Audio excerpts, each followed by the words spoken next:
కూర్చున్నప్పుడు చాలా తక్కువ మాట్లాడడం. బాబు అంటాడు నన్ను ఆయన.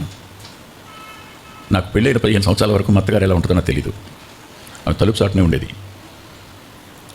నేను మామయ్య ప్రభు నన్ను సేవకు పిలిచారు, నేను సేవకు సమర్పించుకున్నాను అన్నాను. అన్నప్పుడు ఆయన అలా నా వంకాయలా చూసి ముఖం 2 చేతులతో కప్పుకుని గావురుమని ఇచ్చాడు. చాలాసేపు ఏడుస్తూనే ఉన్నాడు.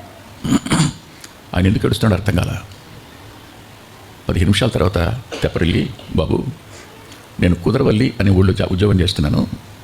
ఒక పిచ్చివాడిలాగా ఉండేవాడు ఒక ఆయన సైకిల్ వేసుకుని వెళ్తూ ప్రకాశ్రావు ఆగు అన్నాడు. ఆగాను. మీ కూతురు పుడత ప్రకాశ్రావు, సమాధానం అని పేరు పెట్టు, మంచి సేవకుడికి భార్య అవుద్దమ్మాయి అని చెప్పాడు. పిచ్చోడు ఈ మాట అన్నాడు అనుకున్నాను. నిజంగా పిచ్చోడు అయినా నిజంగా కూతురు పుట్టింది కాబట్టి ఆ మాట గుర్తొచ్చి సమాధానం పేరు పెట్టాను. ఇప్పుడు నువ్వు సేవకు సమర్పించుకున్నాను అన్నప్పుడు ఆ మాటలు గుర్తొచ్చి ఏడవకుండా ఉండలేకపోయినాను అన్నాడు. నా జననం ఆ ఇంట నా ఇష్టం కాదు, వివాహం నా ఇష్టం కాదు, అది దేవుని చిత్తం.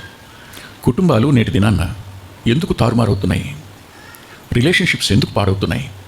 ఈరోజు కొంచెం మీ అంతరంగాలకు నొప్పి కలిగే మాటలు చెప్పడానికి మీ అనుమతినివ్వండి. సామెతల గ్రంథం